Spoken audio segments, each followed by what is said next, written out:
We have some good news and bad news for patch 14.24 for Teamfight Tactics, and in this video we're going to cover everything that's changing, which is probably one of the biggest and more interesting patches ever.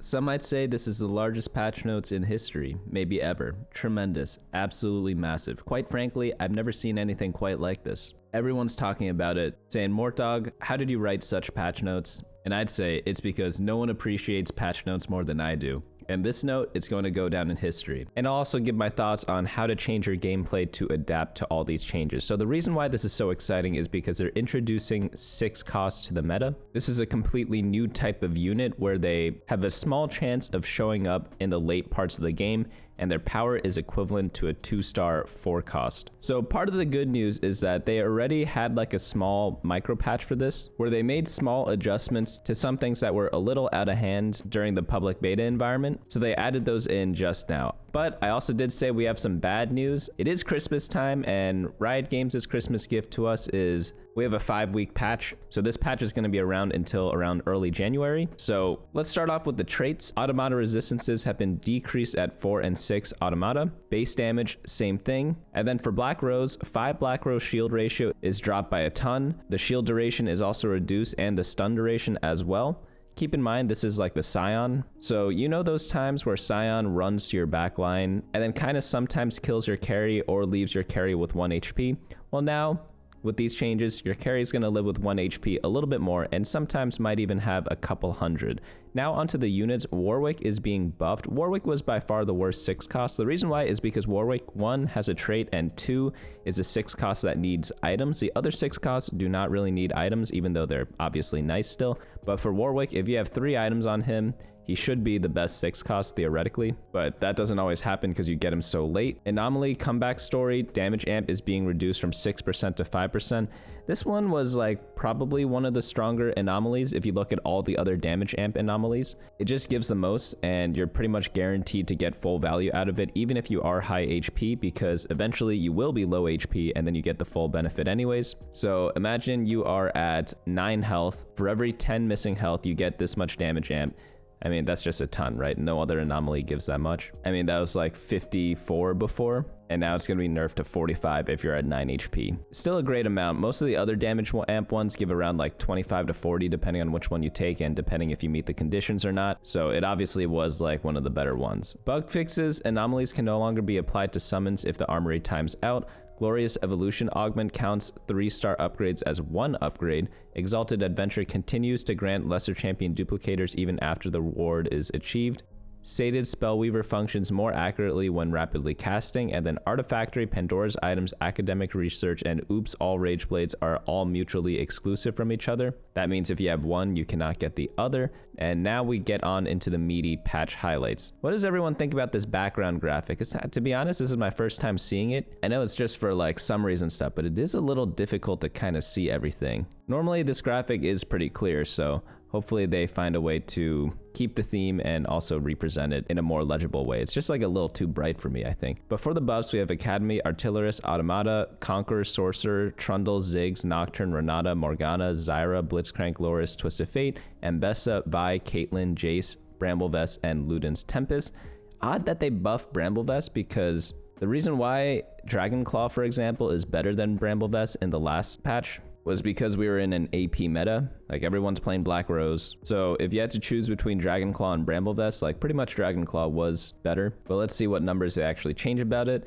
As for the traits, Academy did feel a little lacking. You pretty much could only use it if you really had like perfect items that you got from Academy, but oftentimes like that relies around getting Jace, and you don't often get Jace. There are always these types of traits like Artillerist, Sniper, and all the similar ones we've seen in the past, where going deep into them never really is that worth it because you just have too much damage on your team and you don't have enough items for everyone. So even though they're buffing this, if I had to guess, they're buffing like the 4 and 6 Artillerist, not so much the 2. Unless it gets like way over buffed, no one really goes for those still. It's just like a problem with like pure damage traits, in my opinion. Automata, it was odd that all the Cogmaw builds never really used it, so hopefully there are going to be some Kog'Maw and Malzahar builds for this, and obviously we saw in this little mid-patch thing or like pre-patch thing that they did have to nerf it a little bit already. I think this one was just because Mbessa feels a little bit weak. I think once you fix that, it should be fine. But again, let's look at the numbers at the end before we do a full assessment. Sorcerer, yeah, Vertical Sork was pretty bad, or it wasn't bad, but it didn't feel that great. There are definitely better things to play. Trundle, you need to buff his augment at least, right? Ziggs, yeah, no one played Ziggs. Nocturne felt horrible. There are a lot of people telling me like, oh no, Nocturne's still playable. And yeah, he is playable before, but if you compare him to like Camille, it's like no competition. Renata and Morgana, this is probably to compensate for the Black Rose nerfs. Zyra, yeah, no one played that. Blitzcrank, Loris, and Twisted Fate, all three underplayeds, Mbessa and Vi. I found actually that these two actually need a lot of help. I'm not just saying that because they're getting buffed, but remember when you play Family or Camille and you slam like BT Titans or you slam a Hand of Justice and then like you don't get too many Violets or you don't get any Camilles, it was very hard to find a different comp to pivot into, and it was because these two units were very weak. So hopefully that path is kind of fixed a bit if you happen to slam those items early. Caitlyn, yeah, she sucked before. Jace, I thought he was good to be honest, but let's see the changes.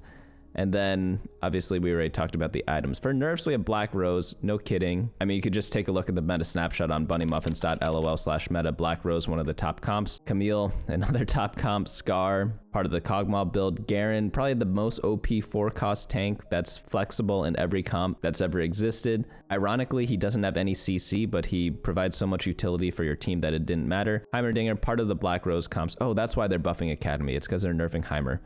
Malzahar, same thing. Rumble, very good 5 costs, and he fit in a lot of comps, and also very good if you got him early because of the way his mechanic works. And then Hand of Justice nerf, Suspicious Trenchcoat, probably one of the best Ornn artifact items, and Silvermere Dawn. They're adjusting Ambusher, Chem Baron, and 54 augments, holy cow, and 28 anomalies. This is actually like a huge patch. I knew it was going to be big. I did not know it was going to be this big. That's what she said. New and reworked Warwick, Mel, and Victor. These are going to be the 6 costs. So a quick rundown on how to play the 6 costs is that Mel and Victor, they're going to be good and splashable in most cases. Mel gives you like that extra life, and then Victor has a ton of utility for your team. But if you do have items, as I said before, Warwick is going to be your go-to person. But essentially, like, they say you should always buy these. So if you see them, buy them and play them. But onto the system changes down here. We're introducing 6 costs, and the chance to see them increases each round and is further increased when you reach level 10. Mel, unique trait, Banish Mage. The first time you would be eliminated. If Mel has cast 12 times during the player combat this game, she saves you and you remain at 1 HP. Afterwards, Mel permanently gains 10% damage amp. Her active is a dash to a nearby hex, then gains a 300 shield, and grants the same shield to 2 nearby allies. 50% of the damage blocked by the shields is stored as unstable energy. After dashing, deal magic damage to 3 nearby enemies. Every third cast, unleash the unstable energy plus additional magic damage split between the 5 nearest enemies. So she is pretty much just a mage, obviously a very good one, and also provides a lot of utility to your team. Decent for anti-heal effects due to the AoE, but nothing too crazy. Her main benefit is going to be the top part here. Victor, unique trait, Machine Herald. Victor has a fixed attack speed of 0.55 attacks per second and converts all bonus attack damage, attack speed, and mana into ability power. Instead of mana, Victor gains 1 chaos energy every attack and casts when he has 8. For his passive, attacks are replaced with a death ray that deals magic damage and true damage in a 2-hex line. Enemies hit are 30% sundered and shredded for 5 seconds, and then his active summons a chaos storm that engulfs the battlefield, knocking up all enemies in the air for 2 seconds. At the end of the duration, slam them into the ground, dealing magic damage. So again, I said this before, he is a utility king. I mean, you get the sundered effect and you have AoE CC on everyone for 2 seconds. That is a unit. Speaking of units, Warwick is an absolute unit. His unique trait is Blood Hunter. Warwick devours enemies that drop below 12% health, healing himself for 400 and granting himself 50 mana. While Blood Frenzied, move faster, gain Omnivamp attack speed, and deal physical damage each second to the target. After killing 5 enemies, become unstoppable and Blood Frenzied for the rest of combat. His active is become Blood Frenzied for 4 seconds, and experiment bonus, on kill, stun enemies adjacent to the dead target for 1 second. Pretty good experiment, definitely put him on the hex. Now onto opening encounters. New units are here to introduce you to new encounters. We also have some quality of life and odds adjustments for existing encounters. So Victor's Vision is a new one. Victor makes a 6 cost appear starting on stage 4-1 and makes them 3 times as likely to appear in your shop. That should be pretty fun. Mel's Aid. Mel will grant you powerful loot at 40 player health. This is pretty much just something treasures from the past. I forget the name. Warwick's Hunger is when you kill an enemy champion, Warwick will occasionally devour their body and leave loot behind. So it's kind of like Spoils of War for everyone. Artifact Anvil. Jace crafts you an Artifact Anvil. And then Scuttlepuddle and Crabrave. It now looks like Scuttlebutt. Jinx no longer dances for the Crabrave encounter. Wait, why wouldn't she dance? That doesn't make sense. Wind Up Monkey, disabled in Hyper Roll, no longer deals double damage in Double Up, and also has some slight ceremony adjustments. And then they're changing the odds a bit to make rooms for the new one, which is 888 for the 6 cost ones, Artifact Anvil at 4, and then they're just dropping everything down like 5 to 2% depending on what they were before. But now onto Anomaly rules. This one's a pretty big change too, because a lot of people absolutely loved hard forcing their anomalies, and they are nerfing that now. Players will be able to see repeats when they roll for anomalies, but never the same one back to back. Someone did a math equation on this a while back when they first introduced this change. And if you have 60 gold, before you had a 100% chance to hit whatever augment you wanted, apart from some like very weird scenarios where anomalies wouldn't show up due to what was on your board.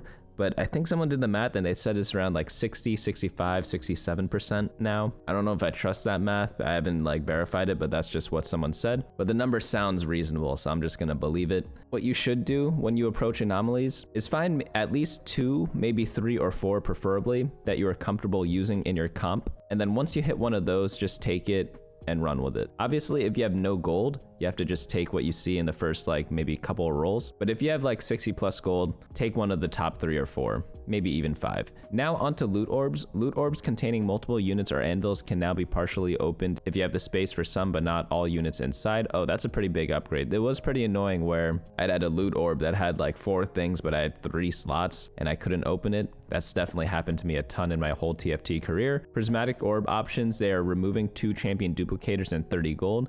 And then the new option is a 6 cost champion, artifact anvil, and item remover. That's actually insane, because that is essentially getting a 2-star 4 cost champion and an artifact anvil that you could pick an item for them, and a remover that you could place other stuff onto them for.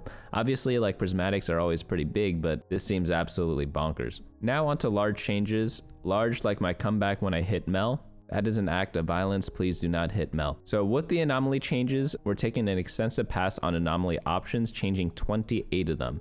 They're disabling Cosmic Rhythm, this time to make space for Victor's arrival, who, if you are lucky enough to combo with the anomaly, will inevitably cause the end of humanity or just the game. But let's take a look at some of the other stuff they are changing. Arcana Overwhelming bonus MR is going to be increased from 50 to 65. This one was the one where you gained AP equal to a % of your magic resistance. Avalanche of Armor, armor to AD conversion ratio, 25% to 30%. This is pretty much the same thing as this one, but for AD and armor. Center of the Universe orbs now orbit significantly faster. Berserker's Rage base AD and AP increased from 20 to 25. This is the one where you drop below a certain health, you triple this. Bully's base damage amp is being nerfed from 18% to 12%, max is still 36. This is what I'm talking about the damage amp anomalies, is that this one gives 12 or 36. Bully is when you are attacking someone, if their star level is lower than you, you gain 36% damage amp, and if they are not, it's 12%. But you compare that to Comeback Story, and Comeback Story can just give like 30% in general if you are at like 39 health, which isn't even that big of an ask in stage 4-6, right? So compared to Bully, Comeback Story is like infinitely better. You pretty much only took this on 3 stars before, because you can't really get a 4-star if you're taking this anomaly unless you have worth the wait, and even then it didn't even feel that great. Comeback Story damage amp per 10 health loss, they buffed this before but they're reverting it and nerfing it back. Cosmic Rhythm disabled. Dramatic entrance stun duration 1.5 to 2 seconds. Bonus HP is being dropped from 70% to 55%. Fireball max HP damage 7 to 6%. Fortified stacks gain every 3 to 4 seconds. Hardened Mind bonus armor and MR 50% to 66%. What is this one? Does this one even exist? I just did a search for it. I couldn't find it. If I had to guess, this one's actually called Defense Expert, which just gives more armor and MR at this percentage. Heavy hitters cooldown being reduced from 3 to 2.5 seconds. I took this on a Giga Tank before. It felt awful. I feel like it's still not going to be that great. It just doesn't add that much damage, and from your tank, you want more tankiness, not so much more damage. So unless it's an absolutely ridiculous amount of damage, which we will get into to an Anomaly that does that later. It's generally not worth it to take. Kill streak, mana gain being dropped from 25 to 20. Laser eyes AP ratio 80% to 100%. Legend of Shurima max health being buffed by 10%. I actually really like this one. It didn't feel that great, but it's kind of fun to play. Mage armor AP to defenses 40% to 50%. Magic training base AP 20 to 15. This one is gain AP and then on cast, your team gains a bunch of ability power based on how much mana you spent. Power absorption, this is a bug fix. The AD is no longer multiplied by a percent AD damage. Power absorption, ally AD absorb bonus is being increased from 5% to 9%. Protective shielding, percent HP shield. I thought this one was so OP, but they're nerfing it 15% to 12%. Shield duration nerf 5 to 4 seconds. This is a very good like supportive one. Nothing wasted, mana gain 100% to 70%. 1000 cuts, true damage per auto being reduced to 15 to 20. This one is very interesting because I only like it on Kog'Maw, but on Kog'Maw it's an absolutely incredible augment. But pretty much any Rageblade user could kind of use this, but obviously Kog'Maw has the most attack speed ever, so they pretty much have to balance this around him. Scuttle Familiar bug fix, now clear shred and sunder before calculating armor and MR of the crab. Scuttle Familiar stats 111% to 100%. Share your energy stat share 12 to 15%. This is the one where at combat start you give a little bonus to adjacent allies. It's kind of a support one. Slime time AP ratio 100% to 130%. Slow cooker, this is the one I think is so OP for putting on a tank to deal damage, but they're nerfing this 4% to 3%, no surprise there. I played this in the Kog'Maw comp and put it on Scar, and my Scar would deal more damage than my Kog'Maw. It's so funny. Titanic strikes AD cleave percent 30% to 40%, and then Ultimate Hero now has a 3-turn delay before the unit becomes a 4-star. Pretty much if you did the data checking, every single 4-star performed well. I know there's some bias in the data because it assumes you live till 4-6 and you also have a 3-star 1 cost that you're playing around, but this one did feel a little ridiculous, so I'm glad that they are nerfing it. I think this one actually like makes this feel pretty bad now though. Maybe a 1-turn delay, I don't know. I guess 1-turn delay doesn't do anything because you're at the neutral round after that. So does a 2-turn delay change anything? Maybe a little bit. This one you get it on stage 5-2 if I'm doing the math correctly, because you have 4-6, 4-7, 5-1, and then 5-2. But I'd say if this is active in stage 5-1, maybe that's a little bit more fair. Like it was definitely OP, but if you miss out on like 2 fights for this, like that feels pretty bad, right? Wolf Familiar's attack speed being buffed by 0.1. I've never taken this, never seen anyone take it, but maybe it's worth a try now. But now we get on to prismatic augments. Getting incredibly lucky isn't the only way to get our new 6 cost. We've added a prismatic augment that'll grant you early access to an ultra powerful 6 cost if you have what it takes. Change of fate, gain a blue buff. After starting a round with 60 gold and winning a player combat, gain a Mel and a Hextech Gunblade. Tasks can be completed in any order. Seems pretty reasonable. What you truly are, gain a Bloodthirster. After you deal 35 damage to other players, gain a Warwick and a Sterix Gauge. This one seems a little bit more difficult. Glorious Evolution, gain an Adaptive Helm. After you upgrade 9 champions, gain a Warwick and a Jeweled Gauntlet. Which one's the hardest one here? 9 champions is quite a lot of champions, but obviously you could sell them and then like play a new one that you have on your board. I'd say maybe this one's the easiest because sometimes you always face like a really weak person for some reason and then you get a free win. But this one's also pretty consistent if you have a good early game.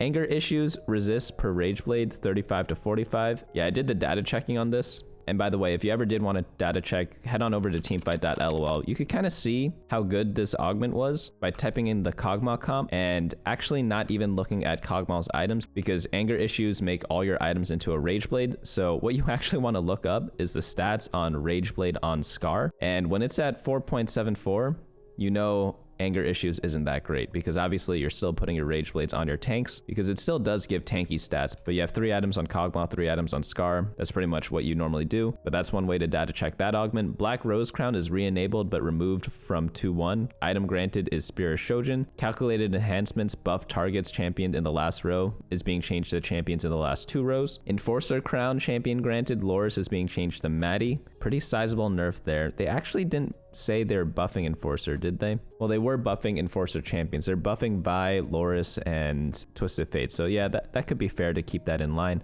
Quality over quantity. Units holding radiant items also gain 12% health. This is the one where you're holding 1 item, it gets turned into a radiant. Prismatic Pipeline, this is an OP one. It was an auto take before. Extra loot from gold orbs are removed. Extra loot value from prismatic orbs also reduced 30%. Pretty big nerf there. Someone's got to do the math on this. to figure out if it's still worth it or not. Exalted Adventure no longer grants rerolls, but now grants a lesser champion duplicator on select and at the start of every stage. That one's pretty bonkers. You could get a lot of 3 stars that way. Ghost of Friends Past tooltip reworded to state that the bonuses last for all current and future teammates, and it's also getting a pretty sizable nerf. This one was pretty much auto-click for a lot of people, but the health is being changed from 12 to 5. AP per death is being increased by 0.8 to 1%. Trait unlock geniuses. This was one of the worst trait augments in the game. The worst one, I think, actually. If we head on over to stats, traits, and type in geniuses, well, you'd have to be pretty stupid to pick this one. But if you are a genius and use teamfight.lol, you'd know that it was averaging 5.0 pretty much the entire patch. But Heimerdinger missile damage is going to be buffed up by a decent amount, and you also gain a jeweled gauntlet. The item's the big part there, not so much the damage buff. Void Swarm, this is for hyperroll only. Combats is being changed from 8 to 6. Trifecta 3 cost attack speed 27% to 24%. 3 cost health 420 to 330. At what cost? Experience gained at 420 to 330. Why didn't they just change this to 333? At what cost? Experience gained at level 6, 8 to 4. And then Experiment Crown, which is a new thing.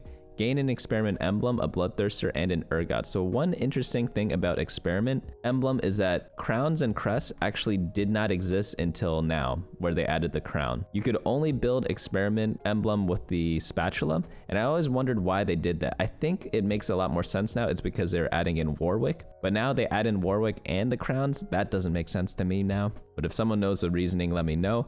Gold augments, Arcane Spoiler, Trait Unlock, Betrayal. Maddie always targets Embessa's targets with their ability and attacks. Every round where either gets at least 2 kills, gain a Maddie, and an Embessa. I've been skipping Maddie a ton after watching Arcane, but like there are times where I'm absolutely forced to play her. But this is a very interesting combo to play. Good news is that Embessa is pretty decent in the Enforcer comp, so if you play Maddie and Enforcers and then add in an Embessa, it kind of makes a lot of sense because you get Quick Striker from Twisted Fate, and Embessa is always a pretty good splash unit if you don't know what to play because she is an emissary, which gives a buff to your whole team.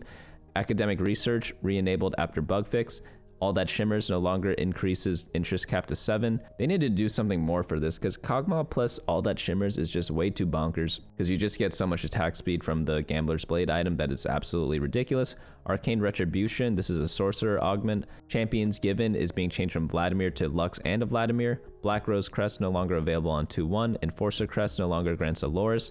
Crown Guarded increases the shield duration by 5 seconds. This should make stacking Crown Guards feel a little better because sometimes you'd build 2 Crown Guards on one unit and then you'd have a 1 billion health shield and then you take 1% of the damage from it and then it disappears. That's happened to me a bunch in the past when I first started using this, but then I stopped taking it and stopped stacking Crown Guards when I did take it. Crimson Pack Vladimir tooltip correctly states that he spreads damage to 1 target, damage and per cast being increased from 7 to 10%.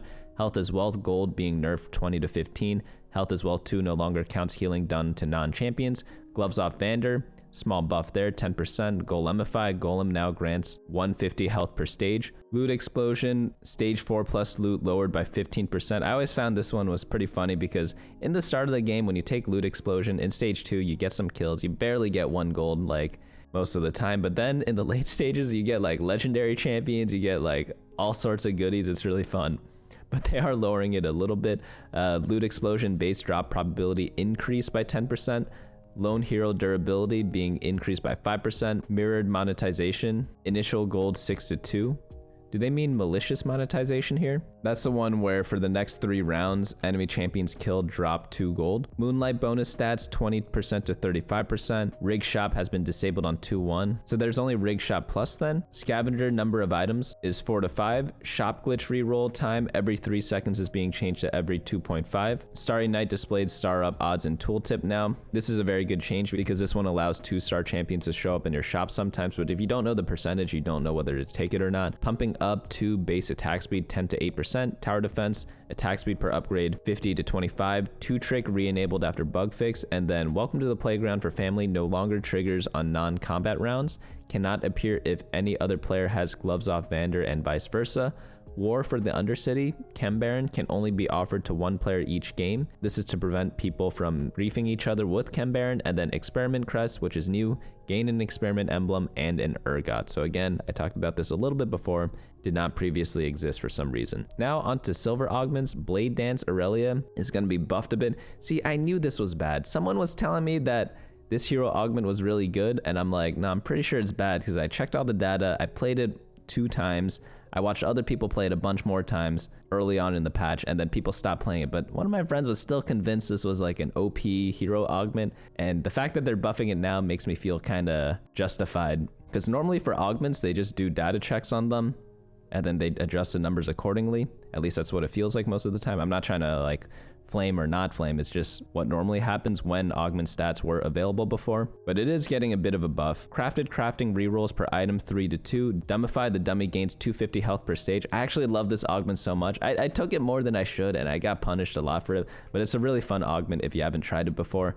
Health is wealth, 1 gold is being changed from 10 to 8. Health is wealth no longer counts healing done to non-champions. I hope this work powder has been removed. Apparently this was too OP. You pretty much had to frontline your powder to make it work, and the people that knew how to do that were doing really well with it. The people that did not were doing really badly with it. So that's why they kind of removed it. They're probably going to rework it later on. Mad Chemist Singe, by far the best hero augment. Ability damage is going to be dropped at all levels. Pumping up, base attack speed 8 to 6. Table scraps after the 4 next carousels gain 1 unit that was not taken, and its items gain 1 gold. So I remember reading about this. I had no idea they took it out. This was introduced like when they introduced the set, I believe. Trolling Trundle, mana reduction 40 to 50. Support mining, number of deaths 9 to 7. Support mining reward is changed from a support anvil to a random support item. Support mining plus, number of deaths 5 to 4, and the same change there. And then new augment, delayed start, sell your board and bench, gain 4 random 2-star 1-cost champions, disable your shop for the next 3 rounds.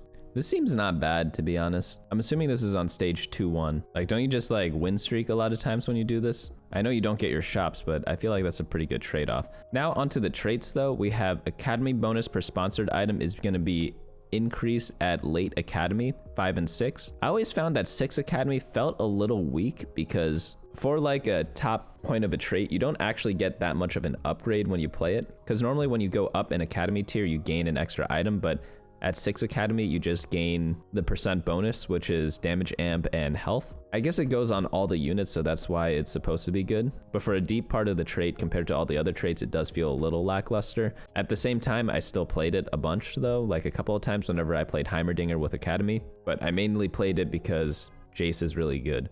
Ambusher critical strike damage is going to be reduced at late ambushers, and the critical strike chance is going to be reduced at early ambushers. I mean, Ambusher definitely needs a nerf. Let's see how much they nerf everything else. Maybe Camille is being touched a bit too. Artillerist AD is being buffed up at 4 and 6 Artillerist, just like I said before. Automata, Armor, and MR is going to be increased at 2, 4, and 6 Automata. Base damage is going to be increased at 4 and 6. Black Rose for HP stage scaling is going to be decreased in the early stages, but remain the same later on. Scion now heals for missing health rather than always setting his health to his maximum. This means wound will affect his healing. Black Rose 5 HP stage scaling is going to be dropped everywhere. And then Black Rose 7 piece HP on revive is going to be changed from 50% to 75%. Chem Baron HP per pass armory is going to be buffed up for the later Chem Barons. Shimmer bonus is going to be increased at the lower levels during your loss streak. And then the perfected items are going to be changed a bit. Perfected Bloom ability power and attack speed grant now has a cooldown of 1 second. I feel like Shimmer is going to be pretty easy to hit now. It was highly situational before, but when you do hit it, you pretty much win the game. But now maybe you could play it definitely a lot more often, but obviously not as situational anymore. I actually think Chem Baron is pretty well designed because in the past, whenever you got like a fortune cash out, you had to do like a huge transition on your board. And for most players, if you're not playing every single day for 10 hours, it takes you like 2 to 3 turns to transition your board after you cash out.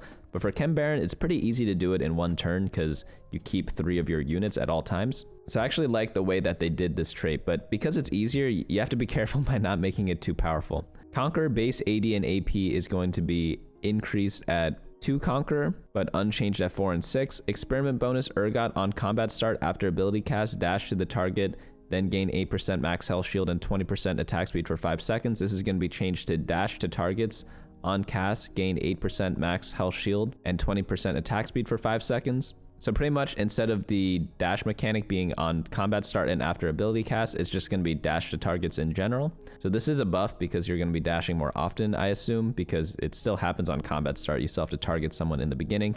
Sorcerer AP is going to be increased at 6 and 8 Sorc, definitely needed there. The vertical was pretty weak unless you high rolled, but everything's good if you high roll, right? That's the tricky part about comps. Like, everything is viable if you play it in the right situation, right? One cost unit, Morgana, ability power damage is going to be buffed up across the board. Trundle heal is going to be buffed up across the board too. So he got this buff and he got his hero augment buffed. Is his hero augment going to be playable? Well, we looked at Trundle 3-star before with BT. It was 5.52, which is pretty bad, right? But with the small buffs, maybe if you lower the elo a little bit, maybe it's no, 5.54. It needs more buffs probably. Like, this might not be enough. I hope I'm wrong because I really want to play trolling Trundle just because of the name. So I definitely hope I'm wrong there. Zyra's secondary damage is going to be increased across the board. So she's going to scale a bit better with AP items in the early game if you use her as an item holder. So obviously she stuns as well, but normally in the early game, people use Lux and Zyra together because they're both sorcerers. And then you use Lux as the AP item holder because she doesn't have CC, so AP is worth a bit more on her because they buff her ability to make it stronger than Zyra. But now if you have like 2-star Zyra, 1-star Lux, it doesn't feel as bad putting the items on Zyra instead. 2 cost units, Camille ability healing 40% to 30%. Camille ability AD% is going to be nerfed across the board, especially a bunch at 3-star. AP, same thing, so huge nerfs there. I think this might be too much, but Camille did win the 2-cost lottery, excelling as if the rest of the board was made of scissors. Sure. We're giving her a substantial nerf to her healing and damage at 3 stars, while her damage at 1 and 2 stars is being bumped down slightly. But they're also nerfing ambushers a bunch too. So were they afraid of like the echo comp kind of jumping out a bit, or the Smeech comp? I just feel like Smeech is going to be absolutely useless now that Camille is out. Do they buff Smeech over here? No, they don't. So yeah, don't click on Smeech next patch because they nerfed ambushers and Camille, and he wasn't that great to begin with, so they're pretty much just killing that unit. Makes sense, he's ugly, so ugly people never get good stuff in life. Nocturne AS 0.75 to 0.8, Renata ability damage being buffed up across the board. Tristana AS buff, Ziggs primary ability damage being buffed up a bit too. Just kidding about the point before, everyone is beautiful. Ziggs mini bomb damage is also going to be buffed up a bunch. And then we are now onto the 3-cost units. The question is for this, like Tristana I thought was pretty solid in general as an emissary unit, and with the buffs to Mbessa, hopefully you could play a bunch more emissary comps because I think those are really fun. But Tristana 3-star carry, I had played it just once. I was forced to play it because the game gave me like 6 Tristanas, and I did do well with it, but there's not every game that you get 6 Tristanas, right? But I do hope that it does become an option to kind of carry with at 2-cost reroll, especially with the Camille nerfs. But maybe Nocturne's probably going to be good because as much as I was trash talking Nocturne before, it definitely was playable from good spots, and now that someone from 2-cost needs to rise up, maybe Nocturne can kind of step it up. Ziggs kind of always felt bad. He wasn't the best item holder. You just played him as a scrap unit if you couldn't find Gangplank to activate 2 scrap, but hopefully he could hold AP items pretty decently now with these small buffs. 3-cost units, we have Blitzcrank, ability shield being buffed up. Maybe, dare I say it, there's going to be a Ziggs comp with Dominators. That could be pretty fun. I definitely want to try that out if that is the case. Of course, the tier list will be updated on bunnymuffins.lol. Video coming out on Friday, updates to the website probably coming Thursday, one day after the patch comes out. Patch comes out tomorrow, which is Wednesday. Or if you're in the eastern part of the world, the patch will come out by the time this video is released already. Gangplank melee no longer cleanses negative effects on cast. Melee ability AD is being buffed up a bunch. No one really played Gangplank in the front that much, but is this like kind of change worth it? Because when you are melee, cleansing negative effects on cast does mean a lot, right? Because you get hit by Sunfire Capes, you get hit by stuns a lot. I don't know if this little buff in AD % on his ability is worth this effect. Because like melee carries, you build Quicksilver a ton. Yeah, I don't know. Like I'm probably going to keep him in the back line. He does so much damage from the back from a 3-cost unit. You can't ask for much more. Loris mana is going to get buffed by 10. Loris shield is going to get buffed across the board just by a little bit though. Doesn't really do that much. Scar mana is going to be increased a ton. Scar ability damage also going to be reduced a ton. Scar heal going to be increased at 1 star, but stay the same at 2 star, but decrease at 3 star.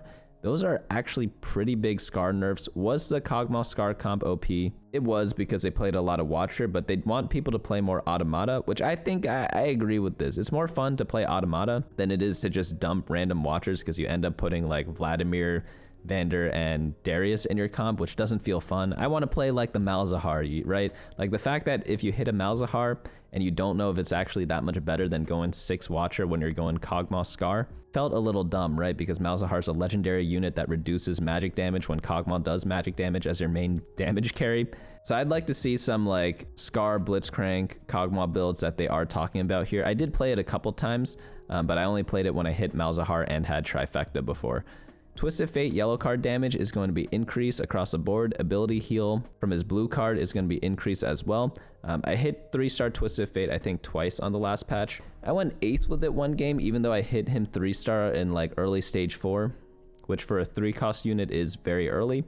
And then the other game, I think I got like 5th. Like Twisted Fate was so bad last patch. So we data check Twisted Fate. The way I like to do it is I like going to stats champions and then typing in whatever cost unit you have, and then sort by 3-star average placement. This is a way that you could see how good each 3-star is relative to their peers. But Smeech is at the top. I know I was trash talking him a bunch, but he's literally only up there because of Camille, not because of himself. But Twisted Fate's at the bottom, 4.02 for a 3-star 3 cost, which is very expensive to make. That is really, really bad. So even if you're above 4.5 average, if you're a 3-star 3 cost, it's like, yeah, you're not doing so well. It's like getting a first-round draft pick as a sports team, and then the player just becomes mediocre, not like a great player. That's kind of like what a 3-star 3 cost that sucks is. 4 cost units, we have Mbessa mana buff by 10. Mbessa Slam is also going to do a little bit more damage at all stages. Garen's Emissary HP share going to be nerfed a bit. Yeah, Warmog stacking Garen was way too OP. Legit, everyone was doing it. I saw a couple memes of this, of like people finding Garen on everyone's board. We did this fun exercise in Discord where we looked at all the comps on bunnymuffins.lol and checked which ones could never run a Garen. Heimerdinger missile damage is going to be nerfed across the board. He was a very strong carry for a bunch of different comps. Some people are saying he doesn't deserve these nerfs and that the power mainly came from Malzahar. And at first I disagreed with that, but as a couple days went on, I was like, maybe that is the right call. The power mainly was in Malzahar, and Heimerdinger, like, while he was good, don't get me wrong, was he that good that he needed a nerf? Vi ability shield is going to be increased at 1 and 2-star. Vi target AD percent is going to be increased at all levels, and then Slam Shockwave 80% increase at all levels. Vi felt pretty bad, not gonna lie. I talked about this before, but if you slammed bruiser items like Bloodthirster, Titans, Edge of Night, things like that, Mbessa and Vi are your options at 4 costs, Echo to some extent too, but no one was really playing them that much because they didn't feel that strong. So when you built those items, you were pretty much locked into doing Violet reroll or Camille reroll, and it felt pretty bad. 5 cost units, Caitlyn AD buffed up by 2. Yeah, that's going to make the difference, right? Airship Bomb 80% is going to be buffed up from 150 to 180. I don't think this is enough, but they say she'll make even better use of swords with this buff. So if you've got them, send them her way. Malzahar has the exact opposite problem as Caitlyn, making use of an AP or utility item that comes his way and pumping out damage. So let's see what they did to Malzahar. He's getting a mana nerf by 5, and his dot damage is going to be nerfed as well. Jace in melee form has his primary target ability AD being buffed up a little bit at 1 and 2-star. Okay, so that makes a lot more sense. I always thought that melee Jace, if you need a form swapper or just like a generic decent unit, like you just play him frontline, and most of the time he'd be pretty good. But I often found that people didn't itemize him that much unless he was 2-star, at least compared to other legendaries such as like Malzahar or Rumble that we see here. But in the backline, Jace 2-star with items absolutely smacks everyone. So I was curious as to why he was on the buff list, but now I understand why. They only buffed his melee, and it wasn't by that much. They talk about it here. Jace has had a grand old time boosting allied attack speed and throwing explosive. His melee form has suffered from lack of damage. A large buff to the single target knock of his melee ability should have both forms on a more even footing.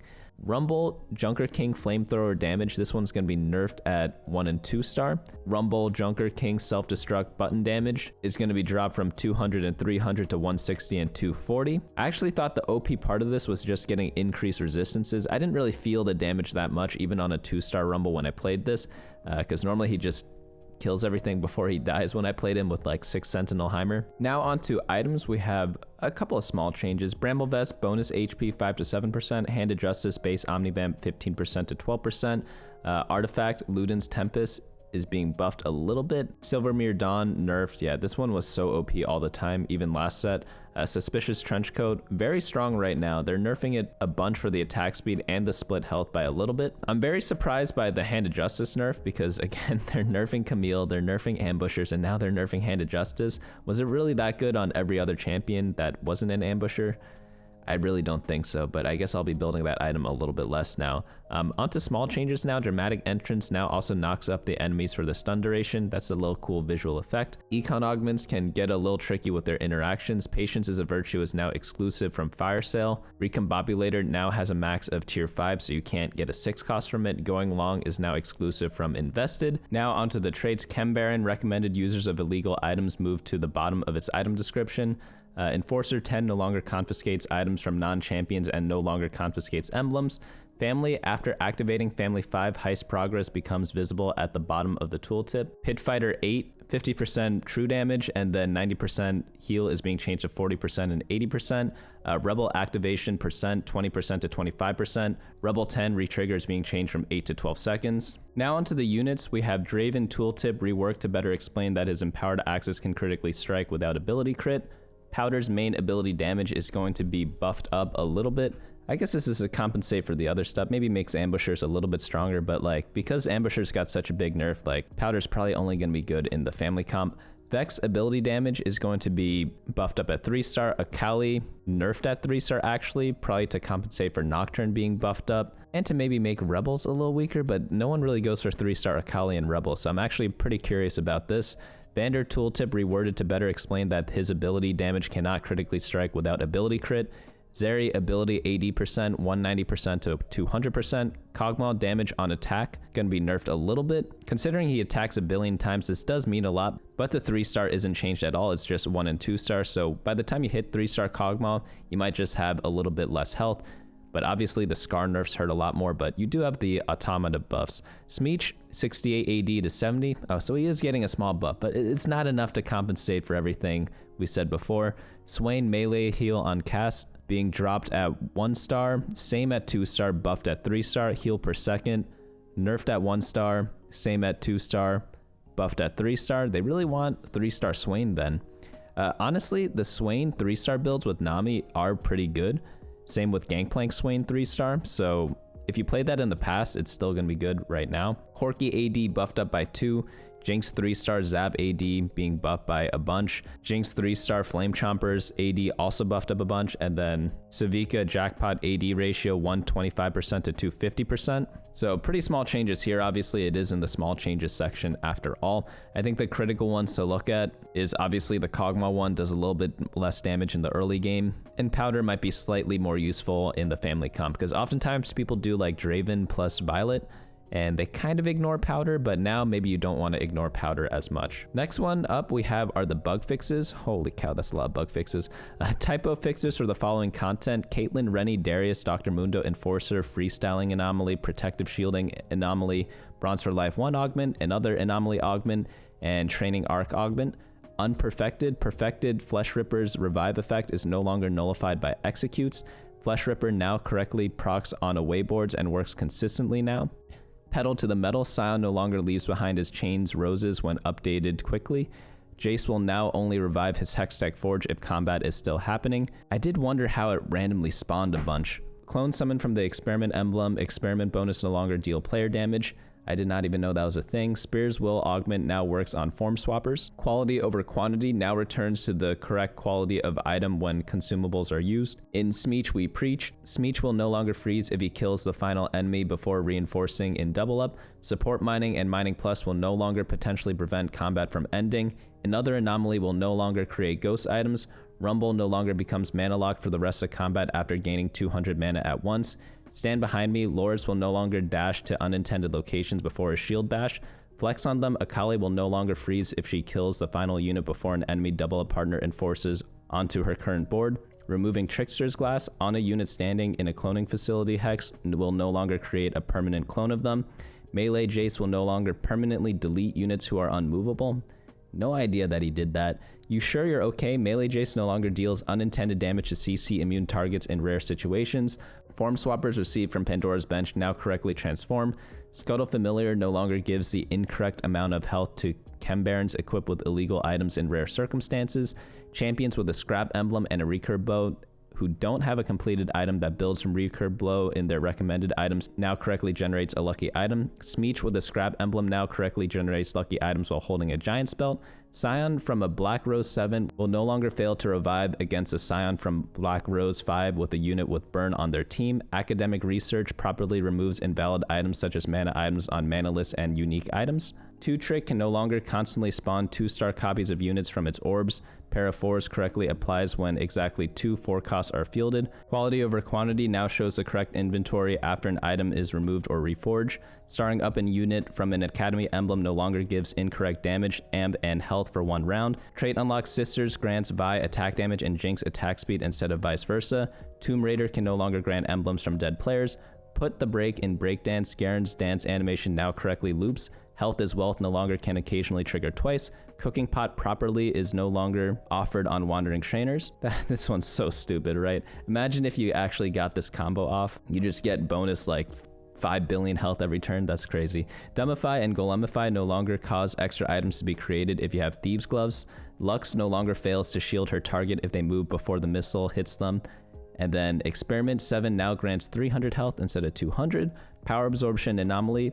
Power Absorption AD is no longer multiplied by other sources of percent attack damage. Scuttle Familiar Anomaly now clears Shred and Sunder before calculating armor and MR of the crab, and opening an anvil before the anomaly round can no longer cause the anomaly to remain active past planning phase. Now that I think about it, a comp that might actually be pretty good in this patch is going to be Twitch Experiment, because not only did a lot of the other comps get nerfed and Twitch untouched and Mundo untouched as well, we're getting experiment augments. So can't you just like click the experiment augment and get to 5 experiment much more easily than before? And Corki got a small buff. People ran Corki a bunch of times in that comp also. And if you want to play Dominator, Ziggs and Blitzcrank also got small buffs too. That's probably one of the comps to look out for, to be honest. It wasn't even that bad before. It was just like a mediocre comp, like a second option or a third option. Another comp that might be interesting to look at is going to be the Ziggs. I have seen some people theory crafting Ziggs reroll. I wonder if it's actually going to be a thing. It seems a little far-fetched, but I hope I am wrong. Again, Vi and Mbessa buffs gonna be great for all the melee players out there. I actually think maybe some of the emissary comps are gonna be pretty good. I know that Garen did get nerfed and he was a big part of the comp, but if you itemize like 3 4-cost units, one of them with the Thieves' Gloves, like Garen, Mbessa, plus like either Corki or Vi, depending on what comp you're running, it could be a pretty good thing to do if you are running Emissary with them. Sorry, I didn't mean Vi, I meant Corki, Garen, and Mbessa. But I do think Black Rose gonna be much weaker than before because Heimerdinger got nerfed and Malzahar got nerfed, but Dominator's probably gonna be fine still. Like the Silco comp, still gonna be pretty solid. Ambushers definitely dead. Like I wouldn't even touch ambushers. Like maybe you could play Echo, but I highly doubt it because like the ambusher nerf was mainly to like the late ambushers, so there's not really as big of a power spike when you go to 4 and 5 ambusher. Chem Baron should be fun. Definitely try it out if you have not already. It's really easy to do compared to the previous fortune traits of the past. As for the 1 cost, shouldn't really change anything. Camille dead, as we talked about. Nocturne probably going to be good, at least playable. We will have to revisit the Kog'Maw Scar comp and how to build that. It's probably going to be built around automatas more than the Watcher version, but maybe there's a way to incorporate Zeri for like a Firelight version too. That would be interesting as well. But that's going to be it for this patch review. Very long video. Again, this patch is going to be around for 5 weeks, so gonna be making as much content as I can around that. And special bonus for all the people that stuck around this long, if you want free coaching from me, I am gonna be reviving the unranked to diamond video that I have done in the past. I'm gonna leave a link in the description below where you could submit your videos for review. And if I pick your game, you will be featured in the video and you also get like your game reviewed by me.